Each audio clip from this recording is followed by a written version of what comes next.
नमस्कार भाइ बहिनीहरू, नेपाल अनलाइन स्कुलमा तपाईहरुलाई स्वागत छ। हामी आज क्लास 10 को ट्रिगोनोमेट्री को क्वेशनहरु सल्भ गर्न गइरहेका छौं। ल एउटा सिम्पल क्वेशनबाट सुरु गरौँ है। फर्स्टमा हाम्रो क्वेशन के छ? If sin a equals to 3/4 find the value of cos 2a। हामीलाई के दिएको छ? sin a को भ्यालु दिएको छ है। sin a को भ्यालु कति दिएको छ? 3/4 दिएको छ। अनि अब हामीलाई cos 2a फाइन्ड गर्नु छ। हामीलाई cos 2a र sin a बीचको कुनै रिलेसन थाहा छ त? कुनै फर्मुला थाहा छ त? थाहा छ है। cos 2a equals to 1 minus 2 sin square a। यो चाहिँ फर्मुला हो है। हामी सबैलाई थाहा छैन भने पनि अब याद गर्नु है। हामी क्वेशन सल्भ गर्दै अनि त्यही सँगसँगै फर्मुलाहरु याद गर्दै जान्छौं है। यति भइसकेपछि cos 2a को भ्यालु कति भयो त? 1 minus 2 into sin square a भनेको के हो? sin a को स्क्वायर हो। 1 minus 2 into sin a को भ्यालु कति छ? 3/4 त्यसको स्क्वायर गर्दाखेरि 1 minus 2 into 3 into 3 9 1 4 into 4 16। अनि अब 1 minus के हुन्छ त? 9 2 जा 18/16 अथवा 1 minus यसमा कति हुन्छ? यसलाई क्रस गर्दाखेरि 9 2 जा 18 8 2 जा 16। 2 ले मैले दुवैलाई डिभाइड गरेको है। 9/8 यो गर्दाखेरि कति आयो? -1/8 आयो। यसरी हामीलाई थाहा भयो कि cos 2a को भ्यालु -1/8 रहेछ। कति बेला त? जब sin a को भ्यालु चाहिँ 3/4 थियो। ल त्यसै गरी अब अर्को क्वेशनतिर लागौं। अर्को क्वेशन छ कि if 5 sin theta equals to 4 find the value of cos 2 theta। हामीलाई के दिएको छ? सुरुमा 5 sin theta equals to 4 भनेको छ। यति भएपछि sin theta भनेको कति हुने भयो? 5 उता जाँदाखेरि डिभाइड हुने भयो 4/5 आयो है। अब cos 2 theta भनेको हामीले माथि पनि सेम फर्मुला को क्वेशन गरेको थियो। यसमा पनि cos 2 theta लाई sin theta सँग रिलेट गर्न पर्यो भनेपछि तिनीहरु दुईटा बीचको रिलेसन लेख्नु पर्यो। sin square theta 2 sin square theta है। यति भएपछि अब हामीले भ्यालु राख्छौं।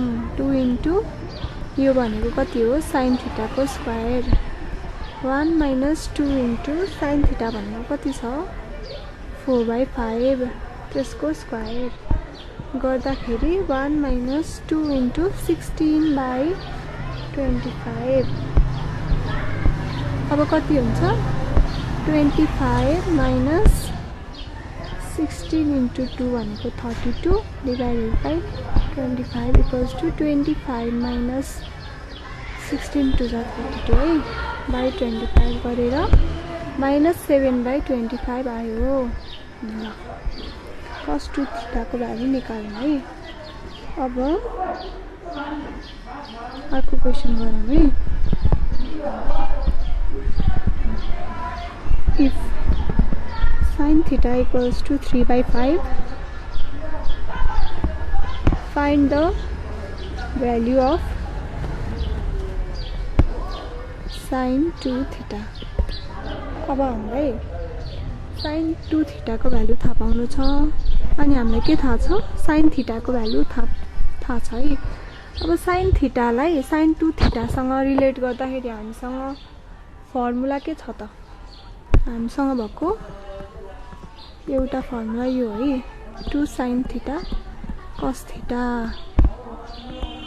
यसमा हामीलाई sin theta को भ्यालु त थाहा छ। तर यसमा cos थीटा पनि छ, त्यसको भ्यालु चाहिँ हामीलाई थाहा छैन।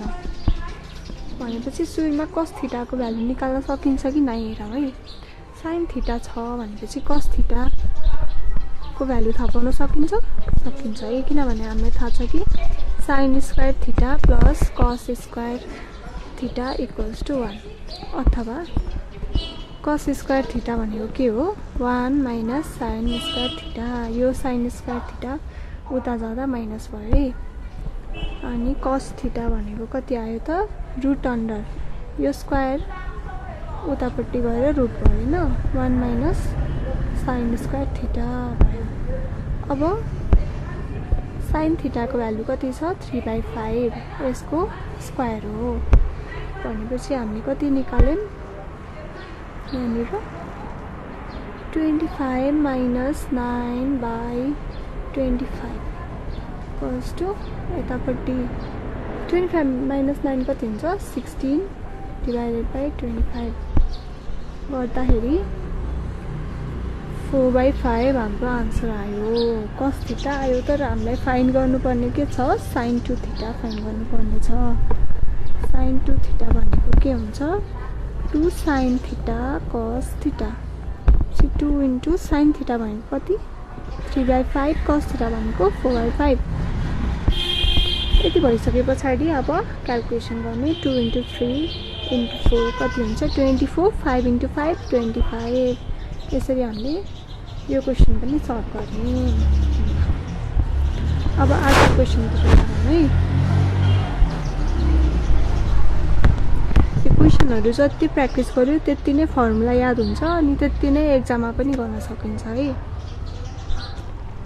If cos theta equals to 3/4, find the value of sin 2 theta। यो पनि अहिलेको जस्तै क्वेसन भयो कि नै जस्तै भयो है, त्यही पनि गरौँ है। उस्तै क्वेसन छ भनेर छोड्ने बानी गर्नु हुँदैन। अब हामीलाई के थाहा छ sin 2 थीटाको फर्मुला भनेको 2 sin थीटा cos थीटा हो। अब cos थीटा थाहा छ हामीलाई, तर sin थीटा थाहा छैन। र sin थीटा निकालौँ है। सुरुमा sin थीटाको फर्मुला के हुन्छ root under 1 minus cos square theta. यति भइसकेपछि 1 माइनस 3/4 को स्क्वायर, अथवा यहाँ कति आयो 4 माइनस 9 गर्दा यो तपाईँ पर्खिनु म राम्रोसँग गरिदिन्छु। 1 माइनस 3 3 जा 9, 4 4 जा कति हुन्छ 16। अब के गर्नु पर्यो एलसीएम लिनु पर्यो। एलसीएम लिँदा तलपट्टि 16 लेख्यौं अनि 1 को डिनोमिनेटरमा त केही छैन भनेपछि 16 ले 1 लाई मल्टिप्लाई गर्नु पर्यो। त्यो भनेको 16 नै भयो। माइनस 9 त छँदै छ। यति भइसकेपछि 16 माइनस 9 कति हुन्छ 7। तल कति छ 16। अब रुट 7 लाई रुट 7 नै लेखौं। रुट अन्डर 16 भनेको कति हो 16 को स्क्वायर रुट त 4 हो नि त, त्यही भएर त्यसलाई चाहिँ 4 लेख्यौं। यति हाम्रो sin थीटा आयो है।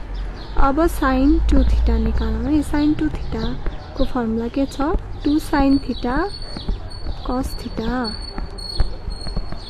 sin थीटा भनेको कति निकाल्यौं रुट 7/4, cos थीटा कति दिएको छ 3/4। यति गरेपछि कति आयो 3 रुट 7/4 4 जा 16। यहाँ पहिलाको 2 त छँदैछ भनेपछि 3 रुट 7/16 लाई 2 ले डिभाइड गर्यो भनेपछि 8 आयो। ल यति भयो है। अब अर्को क्वेसन गरौँ। क्वेसन के छ भन्दाखेरि if tan A equals to 3/4, find the value of sin 2A। हामीलाई के दिएको छ tan A को भ्यालु दिएको छ। A भनेको एंगल हो है, कुनै एउटा एंगल, किनभने हाम्रो sin cos tan हरु सबै एंगलकै हो है। 3/4 tan A equals to कति दिएको छ लेखेम। अब sin 2A र tan A बीचको रिलेसन हामीलाई थाहा हुनु पर्यो। हामीलाई के फर्मुला थाहा छ भन्दाखेरि sin 2a को फर्मुला sin 2a भनेको 2 tan a upon 1 plus tan square a यो फर्मुला हो है। यो फर्मुलाहरु चाहिँ पहिले याद भए ठिकै छ, नत्र अहिले क्वेशन गर्दा गर्दै हामी सबै याद गरौँ है। यो फर्मुलाहरु प्रुफ पनि गर्न मिल्छ हामीले, तर अहिले हामी त्यतातिर नलागौँ किनभने त्यसको लागि अरु भिडियोहरु पहिले बनिसकेको छ, तपाईहरुले हेर्न सक्नुहुनेछ। यसमा चाहिँ हामी क्वेशनहरु मात्र सल्भ गर्छौं, म कसरी गरेँ भनेर तपाईहरुलाई बुझाउने कोसिस गर्छु है। ल sin 2a भनेको कति छ 2 tan a upon 1 plus tan square a छ जी। tan a को भ्यालु कति छ 2 * 3/4 लेखे मैले। तलपट्टि tan स्क्वायर a भनेको त tan a को होल स्क्वायर हो, 3/4 को होल स्क्वायर। यति भइसकेपछि अब यो यहाँ 2 हुन्छ भन्ने त थाहा छ, 3/2 बाइ 1 प्लस 3 * 3 9 4 * 4 16 3/2 इन्टु अब यो एकैचोटि नगरौँ, एलसीएम लिएर गरौँ है, तपाईहरुलाई सजिलो हुन्छ। 3/2 यति लेख्यौं अनि तलपट्टि हामीले एलसीएम लियौं, एलसीएम 16 लियौं। यतापट्टि हामीले 1 को ठाउँमा 16 * 1 लेख्नु पर्यो, त्यो भनेको 16 भयो। 16 प्लस 9 यति भइसकेपछि 3/2 डिवाइडेड बाइ 16 प्लस 9 कति हुन्छ 24 हुन्छ। कति हुन्छ 16। अब अर्को क्वेशन गरौँ है। क्वेशन लेखौँ है। If cos theta equals to 12/13 and sin alpha भनेपछि यो छुट्टै एंगल भयो है। sin alpha equals to 4/5. Find the value of sin 2 theta and cos 2 alpha. यति भएपछि हामीलाई के दिएको छ cos थीटा दिएको छ 12/13 भनेर, अनि sin अल्फा दिएको छ है। अल्फा भनेको चाहिँ थीटा जस्तै एउटा एंगल हो है, अर्को एंगल। अल्फा भनेको कति दिएको छ 4/5। र हामीले के सोधेको छ sin 2 थीटा भनेको कति हो भनेको छ, अनि cos 2 अल्फा भनेको कति हो भनेर भनेको छ है। अब sin 2 थीटा को फर्मुला के हुन्छ त 2 sin थीटा cos थीटा हुन्छ, यो हामीलाई थाहा छ। तर हामीलाई के थाहा छ भन्दाखेरि cos थीटा त थाहा छ तर sin थीटा थाहा छैन भनेपछि सुरुमा sin थीटा निकालौँ है।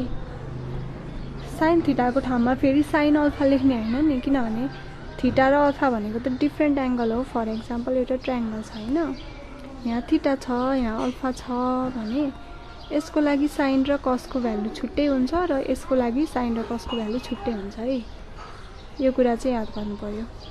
अब sin थीटा भनेको कति आउने भयो √1 - cos स्क्वायर थीटा भनेको √1 - 144/169, किनभने 12 को स्क्वायर मैले सिधै गर्दिएँ अनि 13 को स्क्वायर पनि सिधै गर्दिएँ। यति भएपछि अब एलसीएम लिने 169 - 144 डिवाइडेड बाइ 169। 169 - 144 कति हुन्छ 25 हुन्छ है। क्याल्कुलेट गर्नु होला तपाईहरुले। अपन तलपट्टि 169 छ, 25 को रुट भनेको 5 हुन्छ, 169 को रुट भनेको स्क्वायर रुट भनेको कति हुन्छ 13 हुन्छ।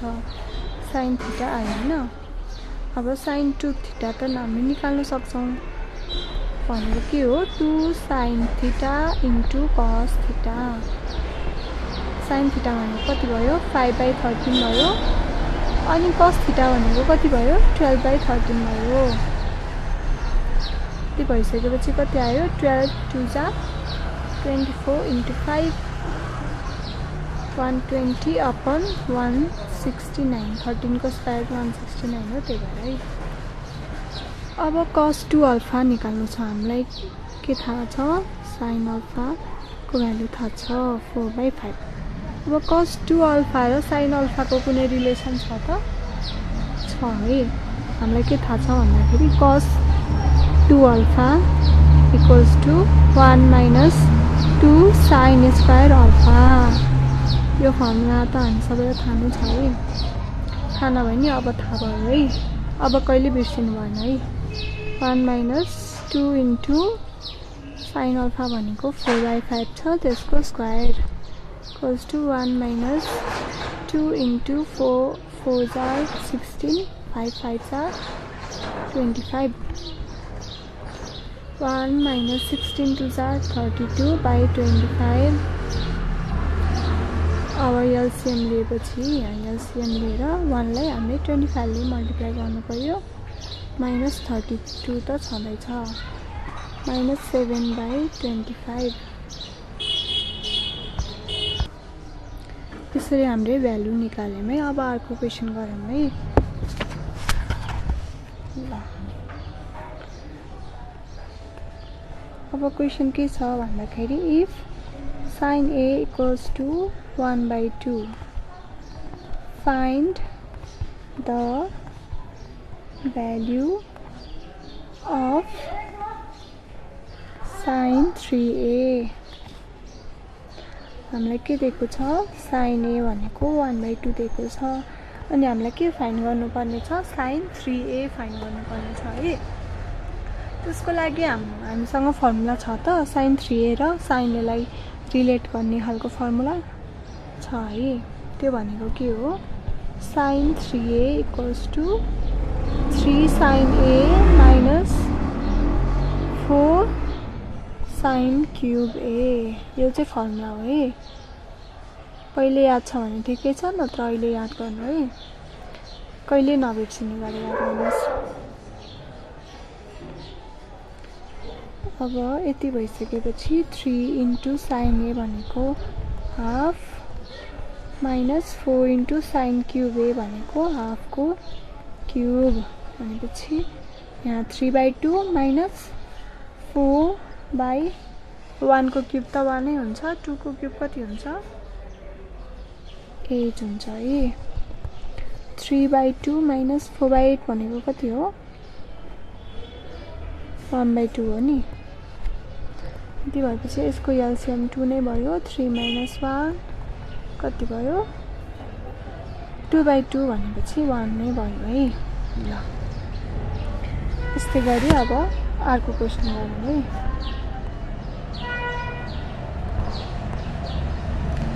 If cos theta equals to 3/5 find the value of cos 3 theta। हामीलाई के दिएको छ? cos theta दिएको छ। कति दिएको छ? 3/5। अनि के फाइन्ड गर्नुपर्ने छ? cos 3 theta फाइन्ड गर्नुपर्ने छ है। अब cos theta र cos 3 theta को एक अर्कासँग के रिलेसन छ त भन्दाखेरि यस्तो रिलेसन छ है। थीटा माइनस 3 cos theta यो रिलेसन छ। यो रिलेसनमा अब भ्यालु हालौँ। 3 थीटा फाइन्ड गर्नु छ अनि थीटा थाहा छ भनेपछि 4 इन्टु यो cos क्यूब थीटालाई चाहिँ 3 थीटासँग कहिले पनि कन्फ्युज नहुनु है। क्यूब भनेको 3टा cos थीटा भने हो अनि cos 3 थीटा भनेको चाहिँ cos 3 टाइम्स थीटा भनेको के जस्तो थीटाको भ्यालु चाहिँ 30 डिग्री छ भने cos 3 थीटा भनेको चाहिँ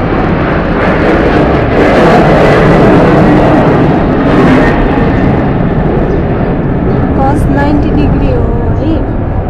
त्यस्तै गरी अनि cos क्यूब थीटा भनेको चाहिँ cos 30 डिग्री को क्यूब हो के। अब यो र यो सेम भ्यालु हुन्छ त हुँदैन नि। हाम्रो cos 90 भनेको त 0 हुन्छ अनि cos 30 भनेको कति हुन्छ? √3/2 हुन्छ त्यसको क्यूब भनेपछि कति हुन्छ 3√3/2 सेम भयो त भएन नि त्यही भएर हामीले 3 थीटा र क्युब थीटालाई चाहिँ एकअर्कासँग कन्फ्युज गर्न भएन है। ल यति भइसकेपछि अब भ्यालु हालौँ। cos थीटाको क्युब 3/5 को cube minus 3 into cos theta भनेको 3/5। अब 4 इन्टु 3 3 जा इन्टु 3 को क्युब भनौँ सिम्पली 27। 5 को क्युब भनेको 125 माइनस 9/5 भनेपछि हामीले 125 एलसिएम दियौँ भने यो यति नै हुनु भयो। 9 ले हामीले केले मल्टिप्लाई गर्नु पर्यो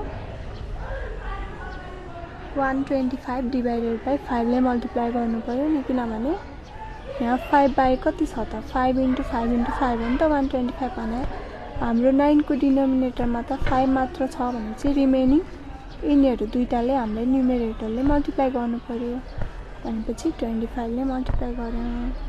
यति भइसकेपछि यसको भ्यालु चाहिँ क्याल्कुलेसन गर्दाखेरि यो बाई 125 आयो। ल यसरी चाहिँ फर्मुला याद भयो भने यस्तो टाइपको क्वेसनहरू हामीले इजिली गर्न सक्छौँ है। यो भिडियोलाई यति नै गरौँ। अब नेक्स्ट क्वेसनहरू चाहिँ हामी नेक्स्ट भिडियोमा पढौँला। त्यतिन्जेलसम्म सबैजना मिलेर पढ्नु होला। केही प्रब्लम भयो भने कमेन्ट गर्नु होला अथवा फोन गरेर सोध्नु होला। हस् थ्याङ्क यू।